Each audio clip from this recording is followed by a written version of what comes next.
Hello guys, it's your boy Lamar here, back at it with another video.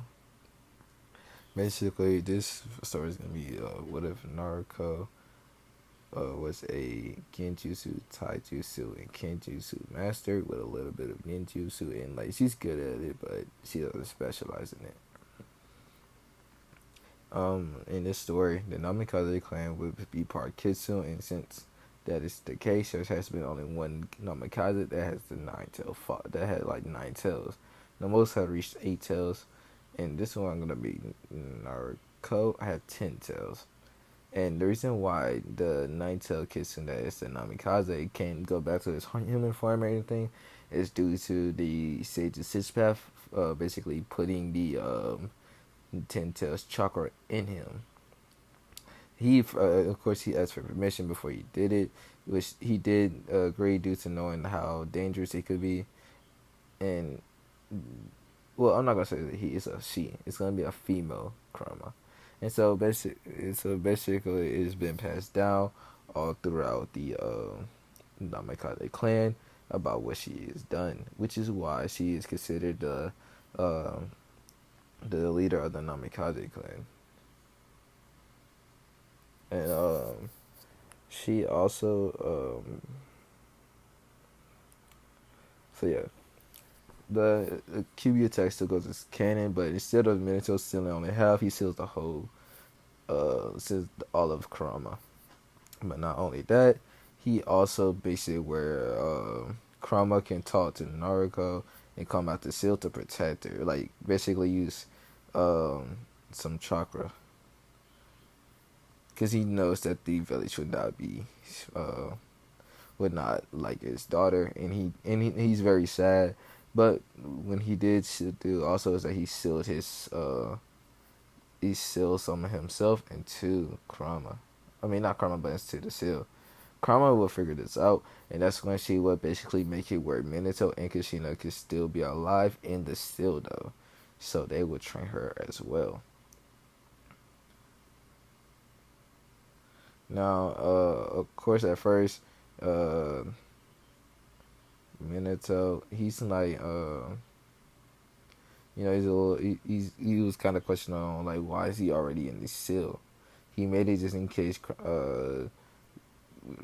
Naruto lost control, basically, and this is where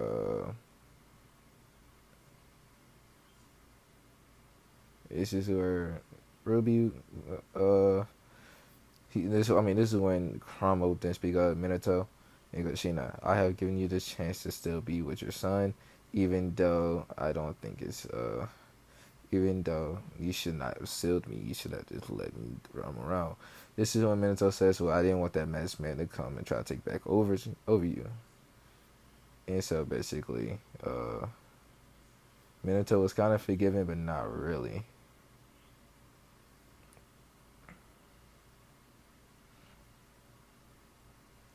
So when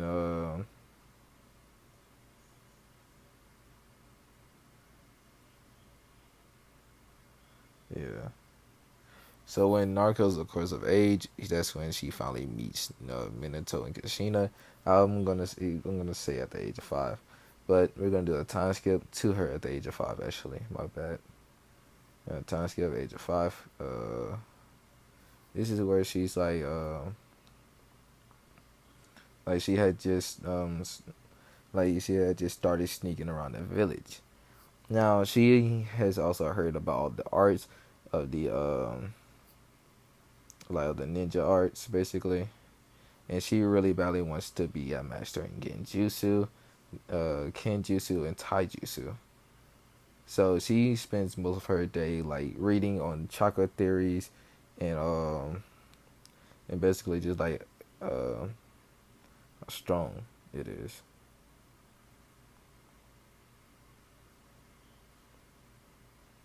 So yeah.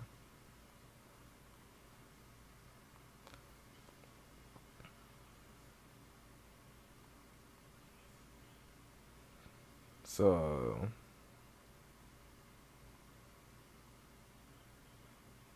yeah.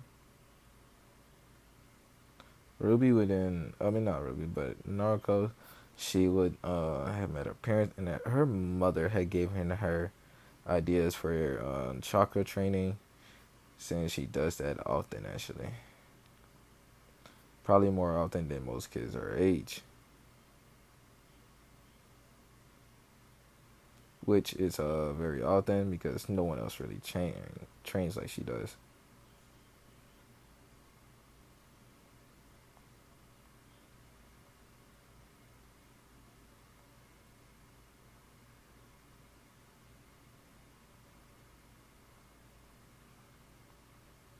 So yeah,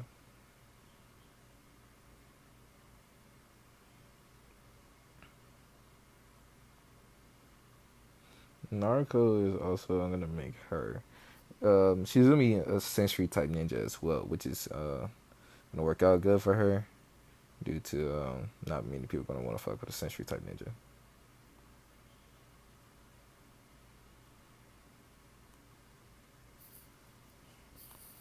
So yeah,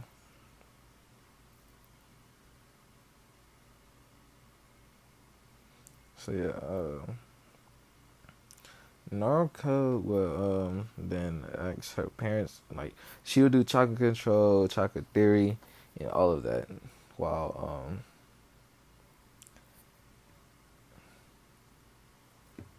and Minato, he would then says Naruto, what all do you want to specialize in? She then tells him, I'm specialized in ninjutsu, kenjutsu, no, my fault. Ninjutsu, genjutsu. No, not ninjutsu. Taijutsu, kenjutsu, and genjutsu. Minato then goes, yes, I see. You should also get a little bit of ninjutsu in. That way you be fully versatile. You need to be a wild card of every range. And this is where Kushina would then tells her about the library and to go to the library to start reading about the chakra theories. And at this point, that's exactly what she does. But since she can't get in normally, she hinges into this. And so now, while she's at the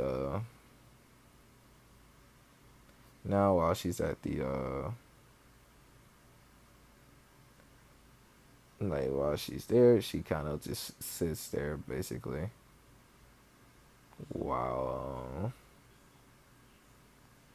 she basically just sits there and just looks at at all the different theories. This is where Minato Within says, I would also recommend you start heading to Namikaze compound.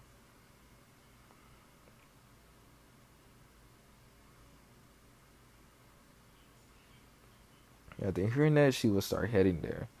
But of course, Minato would tell her the perfect time to go, which would be like barely in the barely in the morning. I'll say like 1 in the morning, where no ninjas are really in the are really out trolling.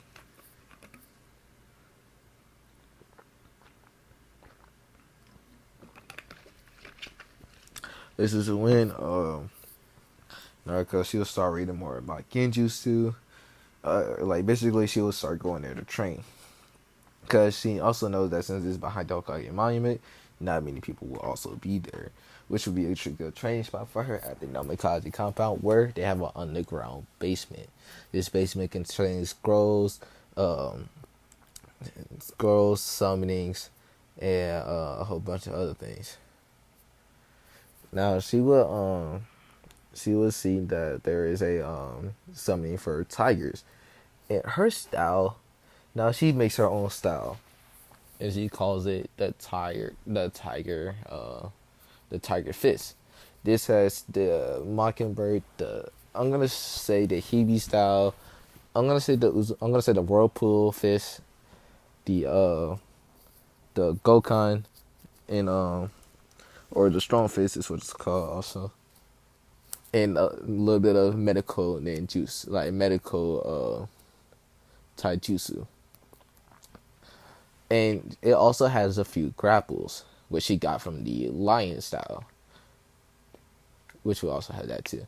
So she would basically take this as her new kenjutsu style and starts to master it, knowing that not many people will have this type of style, which it hits hard, it's fast, it basically has all the elemental in it, like wind, water, earth, fire. and lightning. It has basically all the affinities in it as a taijutsu style. Now, Minato is thinking that his daughter is a prodigy due to knowing all of this very quickly. Kurama will also be there as a big sister to Naruto, which is also why Kurama is now teaching her the fox style, which uses her as what's it called?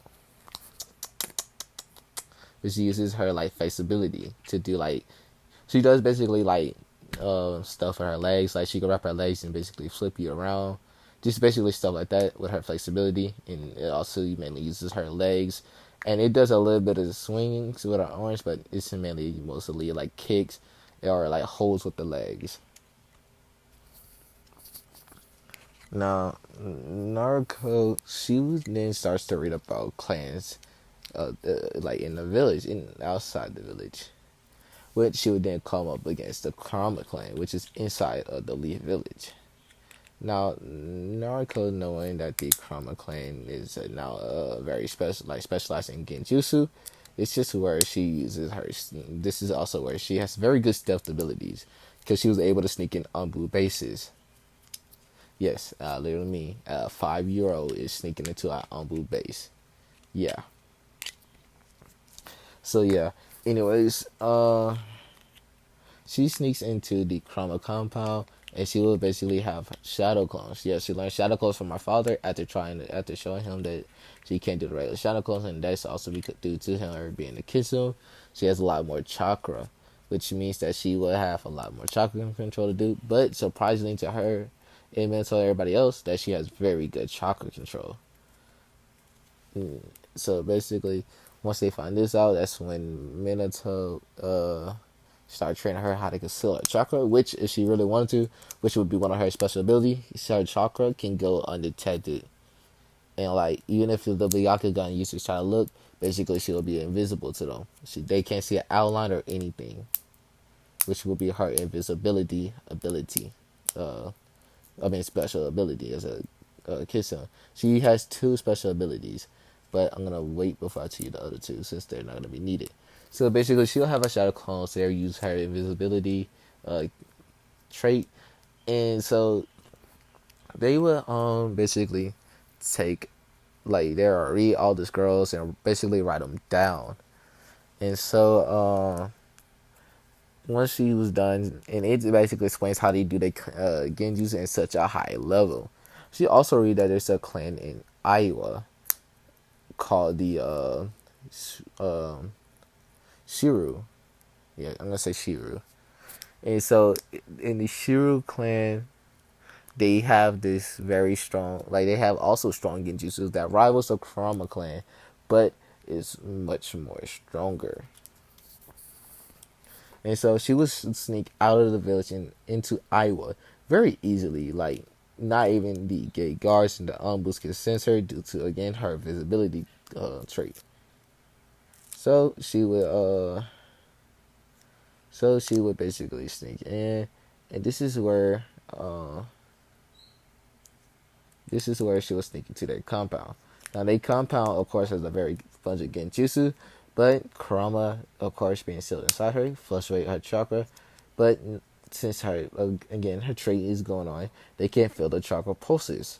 And so basically, she sneaks all the way into their libraries and steals the scrolls and a few weapons that they have, which would be this bow.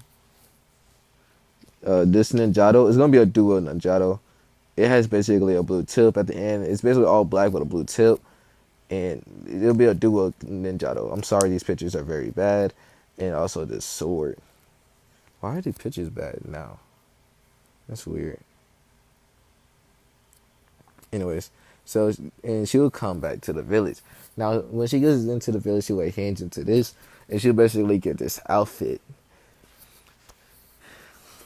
Now, when she leaves the village, she will go to Training Ground 43, which is close to Training Ground 44. This is where she will be training now, mostly due to her parents telling her that it will probably be best for her to train at Training Ground 43, which is close to 44, and no one really goes to 44 unless it's the tuning exams.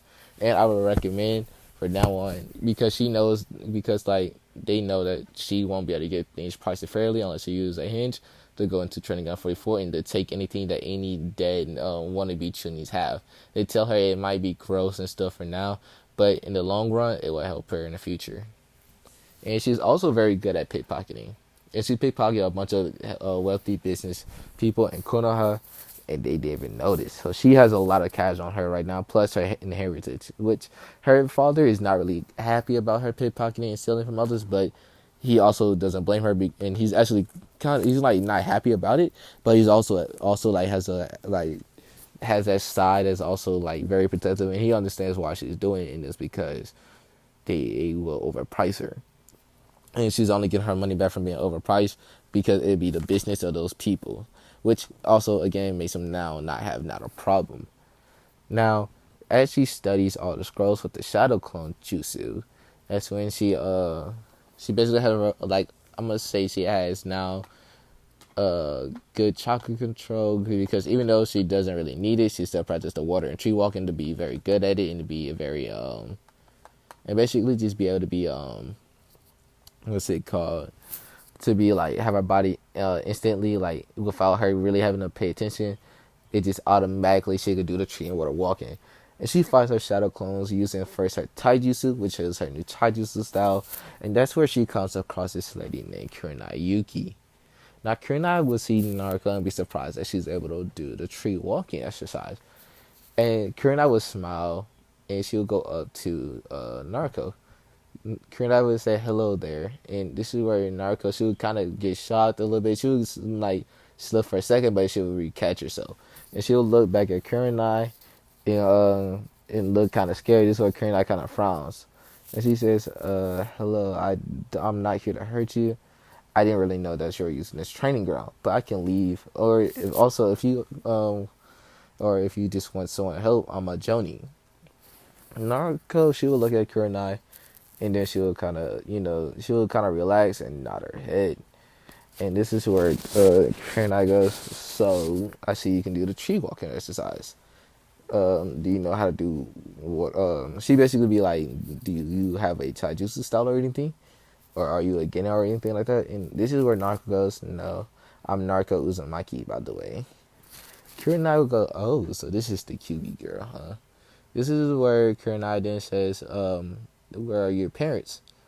and stuff, because she also knows that since this is very close to training out 44, because she was gonna eventually go see Anko, but she want to get in a quick training session, like a quick warm up before she goes to see Anko.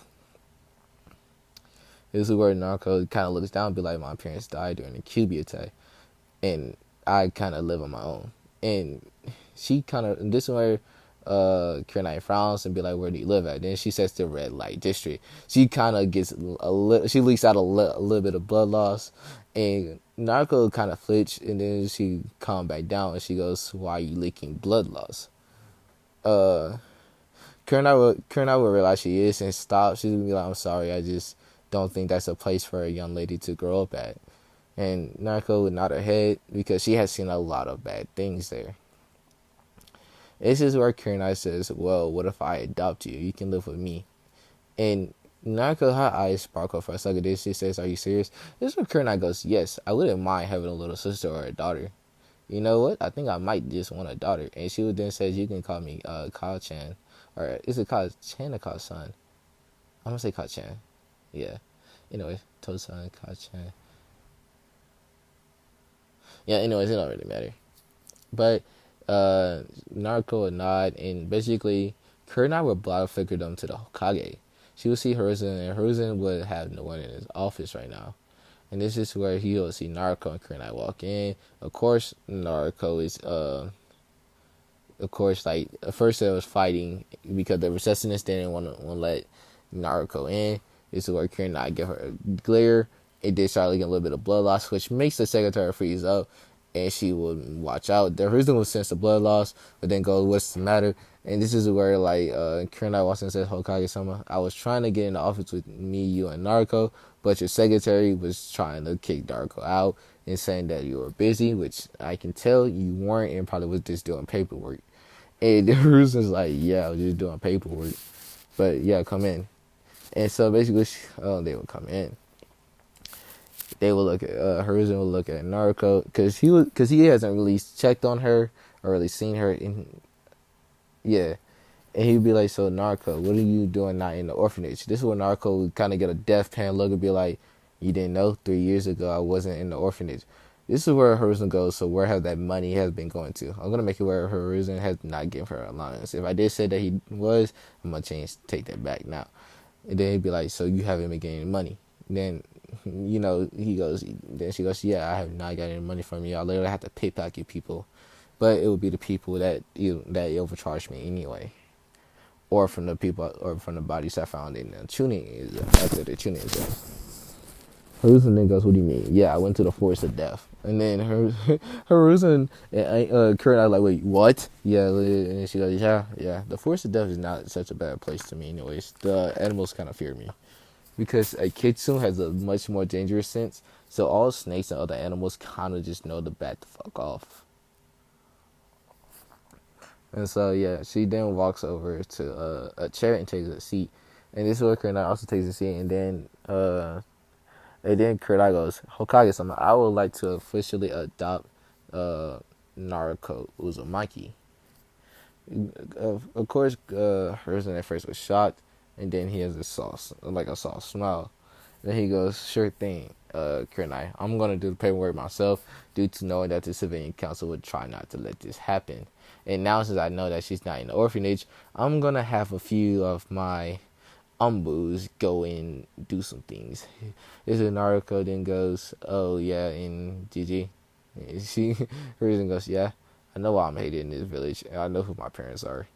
And the reason why she says is because Minato tells her to say it, and this is her. And then she gets up from her chair, walks up in his ear, and then says, "Oh, and my father and mother said hello, and that they're gonna really be seeing you once you go into the land, once you leave the land of the living." And so he kind of shivers, and she then goes back to her seat, and Kiryu I'd be like, "Who's your parents?" And then Naruto goes, "It's really a S-rank secret, so I don't think it's wise to tell you just yet. And even though you do want to adopt me, and I do wish to have you as my mother, you kind of still gonna have to earn my trust. Due to me also being treated badly and already mobs of people been trying to get me." Kira Knight would get a little bit pissed at that because realizing that mobs has already been trying to attack her, just like how they try. So sorry about that. So when they do try to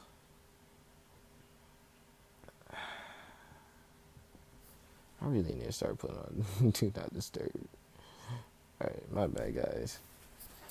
Anyways, when they do start to try to attack her, this is when she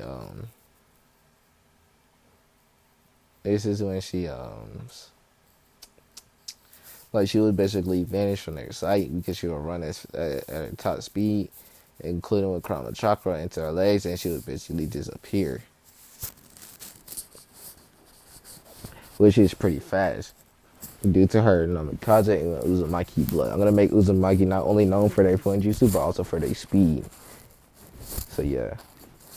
And so basically, she then says also, "I have a secret place in the Forest of Death where I store all my most precious material. I would not be indulging both of y'all of where that's at. Well, currently you might find out eventually. But I wasn't done with thinking about sending your umbus because I can sense them, and not only that, I will knock them out or find a way to delete their memories." And that's when also she would then says, "Kunai, what do you master basically?"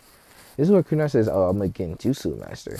Naruto eyes will go wide with stars, and then she goes, "I love genjutsu. I already know all the theory levels about genjutsu, and not only that, I can already do some A rank genjutsus." This is where she goes, uh, "Illusion art, uh, demonic nightmares, wolves." And like basically this is her own creation, and it's an A rank, and basically she puts it on everybody in the room, and all the umbus jump out to see these giant wolves with three tails basically appear. And so, um, and so basically, the Umbus jump out to get ready to protect the Hokage, and that is what some root members will also jump out trying to get away. After seeing this, the she dropped the illusion, and the root Umbu member will also be captured. Now, the Hokage would kind of grit his teeth due to not knowing that Danzo had his root Umbu already in his office and listening to all his conversations. Basically, Hiruzen would then just starts to he would just look at Naruto and be like, that is a very realistic genjutsu. Naruto then nodded and said, yes, it's not very hard. It's actually a trait that all Kurama and I think I said their other clan was Shizu's. And then she also explains how like she has a trait, like one of her three Kagen Genkais, and she hasn't really unlocked the other two yet. But one of her three Kagen Genkais is to go invisible. Who's hearing this is wide eyed. But she would have a fourth K in Genkai, but she would get that later on in the story. Hee hee. But yeah. Um but guys, I'm gonna end that off here. If you like, please leave a like down there and leave a comment. Peace.